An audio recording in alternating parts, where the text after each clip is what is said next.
बिस्मिल्लाहिर्रहमानिर्रहीम। नाज़रीन अस्सलाम वालेकुम। मैं हूं आपका मेज़बान साबिर शाकिर। आज है जनाब 19 दिसंबर साल 2020 और दिन है आज हफ्ते का।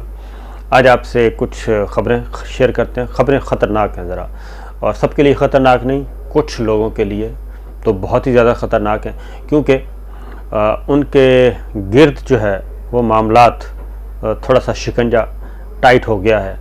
सबूत मिल गए हैं, तमाम सबूत मिल गए हैं, डाटा मिल गया है, आदाद व शुमार मिल गए हैं, और अब काम शुरू हो गया है। कुछ तो हुआ है, उसके बारे में बता देता हूँ, क्योंकि आपको मालूम है कि दरमियान में नैब के मामले में था जी ज़रा थोड़ा सा अकाउंटेबिलिटी का मामला, एहतसाब, करप्शन, इसको ज़रा थोड़ा सा नीचे ले जाएं, लेकिन जो चीज़ें सामने आईं वो बड़ी खौफनाक हैं।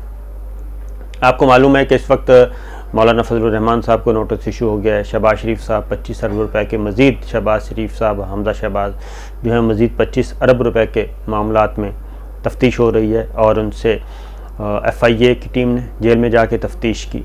इसी तरीके से गुजरांवाला से मुस्लिम लीग नवाज़ के MNA गिरफ़्तार हो गए हैं, और दूसरी जानिब खुर्रम दस्तगीर के वालिद ग़ुलाम दस्तगीर साहब, उनके ख़िलाफ़ भी तहक़ीक़ात शुरू हो गई, उनको भी नोटिस इशू हो गया। फिर इसी तरीके से कुछ और चीज़ें सामने आई हैं, और ये सब कुछ क्या हो रहा है और आने वाले दिनों में क्या होगा ये मैं आपको बता दूं कि दरमियान में ये तासुर आया जनाब कि चीज़ें डाउन हो गई हैं और अकाउंटेबिलिटी का मामला जो है वो रुक गया है, और ऐसा तासुर था कि शायद कोई मामला तय किए जा रहे हैं। और ख़ास तौर पे नवाज़ शरीफ की जब लंदन रवानगी हुई उस वक्त ये तासुर बहुत ज़्यादा उभरा था। फिर दरमियान में मामलात चलते रहे। वज़ीर आज़म इमरान ख़ान थोड़े से नाराज़ भी हुए पिंडी बॉयज़ से कि जनाब ये क्या ज़रूरत थी इस बात की करने की। फिर इमरान ख़ान साहब मुसलसल अपना नैरेटिव जो है वो बयान करते रहे, और अपने तर्जमानों को भी इस बात पे लगाए रखा कि आपने ये नैरेटिव नहीं छोड़ना, कि जनाब हमने NRO नहीं देना, हमने हर सूरत में पकड़ना है, जो भी माफियाज़ हैं उनको पकड़ना है। तो ये चीज़ें चलती रहीं, लेकिन दरमियान में आपको मालूम है कि स्टेट अफेयर्स हैं वो चलते हैं ऐसे हैं कि कभी कोई थोड़ा सा मामला ज़रा प्रेशर कम भी करना पड़ता है, क्योंकि प्रेशर जब आता है सिस्टम भी चलाना है, सिस्टम को भी डीरेल नहीं होने देना, इसको ख़त्म नहीं होने देना। तो ये सारी चीज़ें चल रही हैं। लेकिन इस दौरान खामोशी से के साथ क्या हुआ? खामोशी के साथ ये हुआ कि नादरा ने डाटा इकट्ठा किया। नादरा ने डाटा ये इकट्ठा किया क्योंकि नादरा के पास हर शहरी का, हर ख़ानदान का रिकॉर्ड अब मौजूद है। नादरा ने क्या काम किया? नादरा ने ये काम किया कि ID कार्ड तो बनता ही है। ID कार्ड बनने के बाद फिर होता ये है कि उस ID कार्ड के नाम पे प्रॉपर्टीज़ कितनी हैं, उस ID कार्ड के नाम पे अकाउंट्स कितने हैं, ये सारी चीज़ें हो चुकी हैं अब इंटरलिंक। और कौन कितना कमा रहा है, किसके बैंक में कितना माल पड़ा है, कौन कितनी ख़रीदारी कर रहा है, और किसके नाम पे कितनी प्रॉपर्टीज़ हैं, ये सारी चीज़ें अब इंटरलिंक होती जा रही हैं। और आपको मालूम है कि एक और बात बता दूं कि रेवेन्यू का रिकॉर्ड जो है वो भी कंप्यूटराइज हो चुका है। यानी ये ज़मीनों की जो ख़रीदो फ़रोख्त है, ज़रूरी ज़मीनें जो हैं ये भी कंप्यूटराइज हो चुका है। अब आपने अगर ज़मीन बहुत कम एरिया रह गया है पंजाब में, ख़ास तौर पे बहुत कम इलाके ऐसे हैं जहाँ का कंप्यूटराइज नहीं हुआ, वही पुराना पटवार सिस्टम चल रहा है, हाथ से रजिस्ट्री लिखनी होती है। अब ऐसा नहीं है। अब यह है जनाब के कंप्यूटर सेक्शन मारज़ वजूद में आ गए हैं। आप जाएं और फौरी तौर पे कंप्यूटर के साथ वो कैमरास के सामने खड़े हों, बायोमेट्रिक्स होते हैं, और प्रॉपर्टीज़ ख़रीद रहे हैं, बेच रहे हैं, वो तमाम के तमाम सामने फ़ौरन सिस्टम में आता है। वो सारे का सारा नादरा के साथ अटैच है। नादरा को भी पता चल जाता है और हेड ऑफिस को भी पता चल जाता है, जनाब आज इतनी ख़रीदो फ़रोख्त हुई, फ़लाँ बंदे ने ये ख़रीदा, फ़लाँ बंदे ने ये बेचा, ये चीज़। तो नादरा ने सारी चीज़ें अपनी कर ली हैं, डाटा किया, और वो शेयर हो गया FBR के साथ। और इसी तरीके से जो बैंक अकाउंट्स हैं वो सारे के सारे भी नादरा के साथ अटैच हो गए हैं, और अब तमाम बैंक अकाउंट्स की भी डिटेल्स मौजूद हैं, स्टेट बैंक के साथ अलग है। यानी कि अब कई लेयर्स हैं, एक नहीं 2 3 4 लेयर्स हैं, जिससे पता चलता है कि जनाब फाइनेंशियल एक्टिविटीज़ क्या हो रही हैं, इकोनॉमिकल एक्टिविटीज़ क्या हो रही हैं। ये सारी चीज़ें नादरा के पास मौजूद। अब उसमें हुआ ये कि फिर इस दौरान आपको मालूम है कि एमनेस्टी भी आई, एमनेस्टीज़ दी गई, यानी कि ख़रीदो फ़रोख्त पे, रियल स्टेट पे, और एक एमनेस्टी दी गई, 2 एमनेस्टी दी गई, एक नवाज शरीफ साहब के ज़माने में दी गई, एक वज़ीर आज़म इमरान खान ने दी। फिर रियल स्टेट पे इन्वेस्ट करें दिसंबर तक, उस पर एमनेस्टी थी कि पूछा नहीं जाएगा। तो वो सारी एमनेस्टी तो दे दी गई वन टाइम। तो पाकिस्तान को, गवर्नमेंट को उसका ये हुआ तासुर गया कि जनाब ये क्या हो रहा है, इतनी रियायतें क्यों दी जा रही हैं। लेकिन हुआ ये कि वो सारा कुछ रिकॉर्ड पे आ गया है। ये बड़ी साइंटिफिक तरीके से क्या कहना चाहिए, वारदात डाली है मुआशी बाबुओं ने। तो वो सारी की सारी चीज़ें अब आ गई हैं रिकॉर्ड पे। इस वक्त नादरा जो है वो मेरा ख्याल है दुनिया के चंद एक इदारों में होगा जिसने ये काम किया है। तो एफबीआर के साथ बैंक सारे, स्टेट बैंक, ये सारी चीज़ें बताने का मतलब हो गई। हुआ क्या, हुआ ये कि चंद लाख टैक्स देते हैं लोग, चंद लाख टैक्स देते हैं और बाकी सब टैक्स नेट से बाहर हैं। और बहुत कम लोग फाइलर हैं, बहुत ज़्यादा अपने रिटर्न्स ही फाइल नहीं करते, बताते ही नहीं हैं कि उनके पास क्या है क्या नहीं। तो जब ये सारी चीज़ें, और फिर ये है कि दूसरी तरफ आप अगर देखें हो क्या रहा है, आपके जनाब ट्रैक्टर्स ज़्यादा, ट्रैक्टर्स की फ़रोख्त बढ़ गई, उसके बाद मोटरसाइकिल्स, उसके बाद गाड़ियाँ, इन सब की फ़रोख्त बढ़ गई है। ये लोग धड़ाधड़ ख़रीद रहे हैं। और उसमें फिर दूसरा ये है कि जनाब ये रियल स्टेट का मामला आया, लोग घर बना रहे हैं। रियल इंडस्ट्री से जितनी भी जुड़ी हुई हैं, कंस्ट्रक्शन इंडस्ट्री से सारी सनतें एक्टिव हैं और लोग अपनी पैसा निकाल के लगा रहे हैं। तो मतलब ये कि ये सारी चीज़ें एक तवील एक्सरसाइज के बाद खामोशी से ये काम हो गया पिछले 2-2.5 सालों में। और रिकॉर्ड ये आया कि जनाब देते हैं चंद लाख, जबकि टैक्स नेट में आने वाले लोग हैं कम से कम 10 मिलियन और हैं, 1 करोड़। 1 करोड़ अफराद ऐसे हैं जो कि टैक्स नेट में आना चाहिए उनको, वो नहीं है। 1 करोड़ लोगों का मतलब है 1 करोड़ ख़ानदान। 1 करोड़ ख़ानदान ऐसा है जो कि टैक्स ही नहीं दे रहा। और बिल्कुल फिर उनके नाम पे प्रॉपर्टीज़ जो हैं वो बेशुमार हैं, बैंक अकाउंट्स भी हैं, प्रॉपर्टीज़ भी हैं। तो बज़ाहिर तो ये लग रहा है कि मौलाना फजलुर रहमान साहब को और ये जितने भी लोग हैं इनको जो नोटिस वोटिस जा रहे हैं वो इसलिए जा रहे हैं कि कोई इसके साथ पॉलिटिकल है। नहीं, पॉलिटिकल नहीं है, बल्कि ये चीज़ें आहिस्ता आहिस्ता, क्योंकि एक मैं बता दूं कि वो एक इस मामले में कुछ मीटिंग्स हुई, तमाम जो तगड़े लोग हैं उन सब की, तगड़े इदारे आपस में मीटिंग्स हुई। मीटिंग में ये सारी हिकमत अमली तय की गई कि यकदम सब पे हल्ला बोल दिया जाए, या फिर एक ऑर्डिनेंस भी आया था, आपको याद होगा, कि बेनामी प्रॉपर्टीज़ जो हैं वो सारी पकड़ी जाएं। और फ़ौरन वो जब यकदम वो हुआ, क्या कहना चाहिए, रेड करना शुरू किया, हल्ला बोला, तो उस पे भी रिएक्शन आया।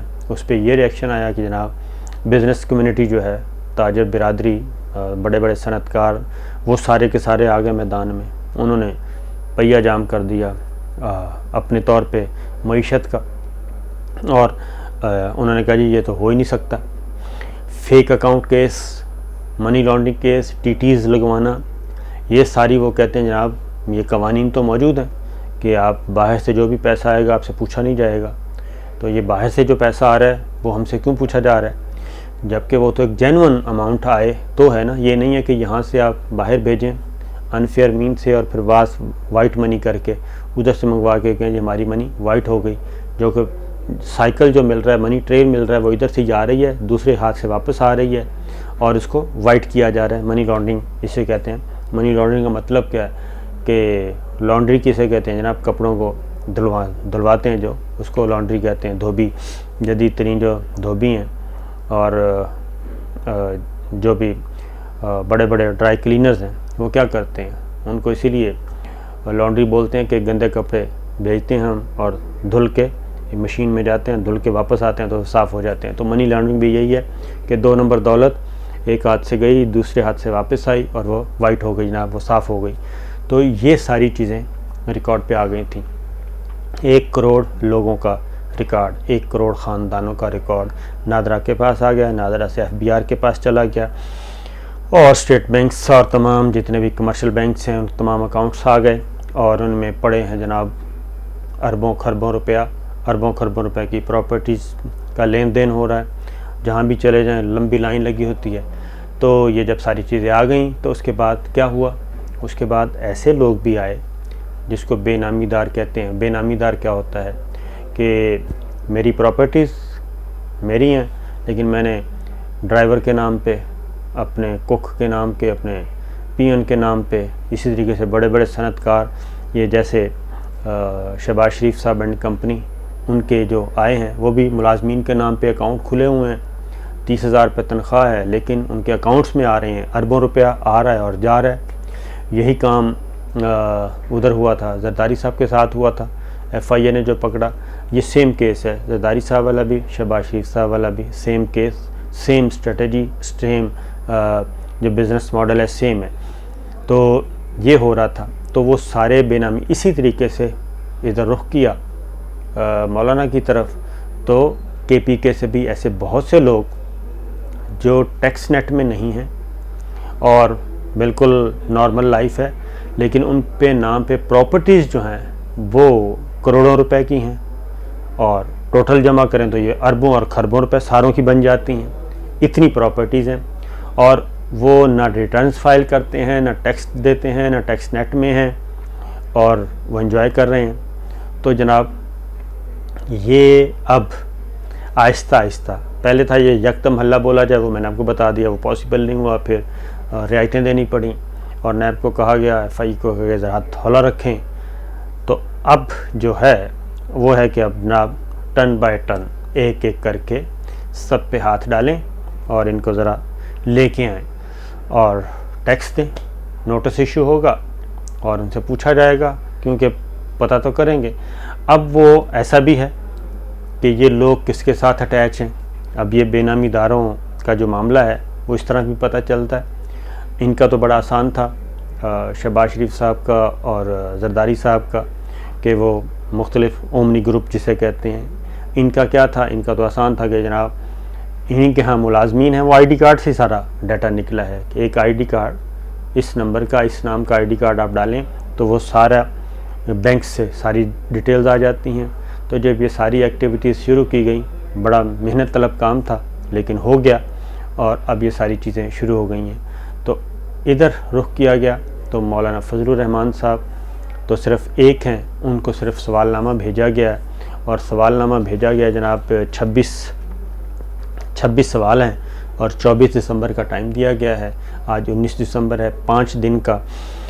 और उसमें जो चीज़ें सामने आई हैं वो सारी, उनके पास प्रॉपर्टीज़ का पूछा, उनके वालिद साहब के ज़माने की, उनको विरासत में कितनी ज़मीन मिली, क्या क्या मिला, ये सारा अकाउंट्स की तफसील, ख़र्चों की तफसील, मदारस की तफसील, ये सब डिटेल्स उनसे बहुत ही, ये 26 सवाल जो हैं वो बहुत ही सख्त किस्म के सवालात हैं।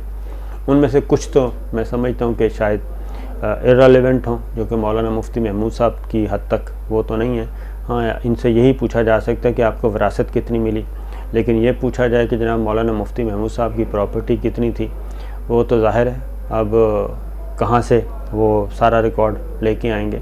तो कुछ सवालात तो इर्रेलेवेंट हैं, मैं समझता हूँ, जिससे उनको पॉलिटिकली फ़ायदा होगा। वो पूछेंगे कि जनाब ये देखें मेरे मुर्दा वालिद साहब जो हैं वफ़ात पा गए हैं, उनका हिसाब मुझसे मांगा जा रहा है। तो ये इस तरह के सवालात जो हैं वो गैर ज़रूरी, इससे वो होता है फिर पोलिटिसाइज़ हो जाता है मामला, जो असल मामला है। क्योंकि पीछे आप देखें कि जरदारी साहब, भुट्टो फैमिली, शहबाज शरीफ साहब एंड कंपनी, नवाज शरीफ साहब एंड कंपनी, मरियम बीबी, ये सारे यही बातें करते हैं कि जनाब देखें हमारे वालदैन उनसे हिसाब लिया जा रहा है, 47 तक का हिसाब मांगा जा रहा है, उससे पहले का मांगा जा रहा है। तो लेकिन इसमें कुछ सवालात ऐसे हैं कि बहुत ही सख्त हैं। फिर ये है कि कुछ सवालात ऐसे हैं जो बता रहे हैं कि नैब के पास ये तमाम डाटा मौजूद है। क्या डाटा मौजूद है? देखें, इसमें जो है मुल्तान कैंट भी है, इसमें DI खान भी है, इसमें KPK के मुख्तलिफ शहर हैं, इसमें इस्लामाबाद की प्रॉपर्टी है, इसमें पिंडी की प्रॉपर्टी है, इसमें मुल्तान की प्रॉपर्टी है, गुजरांवाला की प्रॉपर्टी, मुख्तलिफ शहरों की प्रॉपर्टी मौजूद हैं। और फिर इसमें कुछ ऐसे नाम हैं, कुछ अफराद के नाम ऐसे हैं इसमें कि जिनसे अंदाज़ा होता है कि ये उनके साथ मौलाना के साथ हैं, या फिर मौलाना के जमात में हैं, या मौलाना की जो तंजीम है उसमें हैं। तो उन सब के नाम भी इसमें मौजूद हैं, और ये वो लोग हैं जिनके बहुत ही करीबी हैं। तो जब ये सारे सवालात अगर पढ़ें तो बहुत अंदाज़ा हो जाता है कि जनाब मामला गड़बड़ है। और इसमें न सिर्फ ये कि इनके अंदरून मुल्क, बैरून मुल्क पार्टी असासे, और फिर पार्टी असासों के साथ साथ पार्टी के अकाउंट्स, मदारस के अकाउंट्स, और जितने भी मदारस इनके ज़ेरे कंट्रोल हैं उनकी तफसीलात, फिर नौकरियों की तफसीलात, ये सारी चीज़ें इनसे पूछी जा रही हैं। और ये जब आप यही सवालनामा, कोई भी सवालनामा अगर आप भेजेंगे 25 अफराद को अलग अलग, तो जो जवाबात आएंगे तो बहुत सारी चीज़ें पकड़ी जाएंगी, क्योंकि ज़ाहिर है इंसानी मामलात हैं, इंसानी जहन है, तो वो जब बचने की कोशिश करते हैं तो ये फिर उसमें चीज़ें ट्रेस होती हैं। लेकिन ये जो नैब का सवालनामा है ये बता रहा है कि नैब के पास बहुत सारा कुछ मवाद मौजूद है। तो इसी तरीके से मैंने आपको स्टार्ट में बताया था कि गुजरांवाला से भी कुछ गिरफ्तारियाँ हो गई हैं, कुछ नोटिस इशू हो चुके हैं। तो ये अगली बात ये बता दूं कि इन 1 करोड़ ख़ानदानों में, 1 करोड़ अफराद में सिर्फ पॉलिटिशियंस नहीं हैं, इसमें ब्यूरोक्रेट्स हैं, इसमें जर्नलिस्ट हैं, इसमें बाकी प्रोफेशंस से ताल्लुक़ रखने वाले लोग हैं, सब के सब हैं। और उनके नाम पे, उनके बच्चे, बीवी बच्चों के नाम पे वो सारे 1 करोड़ अफराद हैं जो कि आइंदा, ये अब रियासत की हिम्मत है, हुकूमती मशीनरी ये कितना वज़न बर्दाश्त कर सकती है, तो ये आगे बढ़ा जाएगा। तो आने वाले दिन जो हैं इस मामले में भी काफ़ी सख्त होंगे, और कुछ क्या कहना चाहिए, मेक ब्रेक वो भी होगा। और इसीलिए मैंने कहा था कि जो बंद कमरे के इजलास में जो सारी हिकमत अमली तैयार की गई थी, तो अब ये है कि नहीं, अब टर्न बाय टर्न चला जाएगा। और अब मामला आगे बढ़ रहे हैं। शहबाज शरीफ साहब जेल में, इन्वेस्टिगेशन हो गई और क्लियर बड़े 5-7 सवाल पूछे गए, ज़्यादा सवाल कुछ नहीं किए गए। FIA के पास भी ये सारा, और ये बेस कहाँ से बनती है, ये मुश्किल काम नहीं है जनाब। ये तमाम बैंक अकाउंट्स को एग्ज़ामिन कर लिया गया, जितने भी हैं हर बैंक के पास, उनसे पूछा गया कि जनाब आपके पास 1 मिलियन से नीचे वाले अकाउंट्स कितने हैं, 2 मिलियन सुपर वाले, 5 मिलियन सुपर वाले, 10 मिलियन सुपर वाले। ये वो रडार में आए हैं सारे के सारे, प्रॉपर्टीज़ सारा के सारा रडार में आया। और मेन सर्वर नादरा के जब सारी चीज़ें आ गई, नादरा ने FBR के साथ लिंक किया जनाब। स्टेट बैंक, तमाम बैंकों का स्टेट बैंक के साथ हुआ, स्टेट बैंक का नादरा और FBR के साथ हुआ। तो अब ये सारी चीज़ें एक सिस्टम में मौजूद हैं, पाकिस्तान के 22 करोड़ आवाम का आदाद व शुमार डाटा। तो जनाब आने वाले दिन क्या होते हैं इससे आप अंदाज़ा कर सकते हैं। लेकिन जाते जाते ये बता दूं कि मौलाना फजलुर रहमान साहब ने ये कहा है कि जनाब उनको नोटिस अभी तक नहीं मिला सवालनामा, और जैसे मिलेगा वो इसका जायज़ा लेंगे। लेकिन इतलात ये हैं कि वो फौरी तौर पे इस सवालनामे को लेके सवालों का जवाब नहीं भेजेंगे, सवालनामे का जवाब नहीं देंगे, बल्कि हो सकता है कि वो हाई कोर्ट से रजू करें और हाई कोर्ट में इस सवालनामे को चैलेंज करें, क्योंकि उन्होंने, वो यही कह रहे हैं कि जनाब उनको सियासी तौर पे, नफसियाती तौर पे दबाने के लिए, सियासी वजूहात की वजह से ये सब कुछ किया जा रहा है। लेकिन मैं आपको बता दूं कि ये सिर्फ एक मिसाल है, लेकिन बहुत आगे की चीज़ें मौजूद हैं। अगर रियासत चाहे, अगर हुकूमत चाहे तो उसके पास बहुत कुछ है तलाश करने के लिए। इजाज़त दीजिए, अल्लाह हाफ़िज़।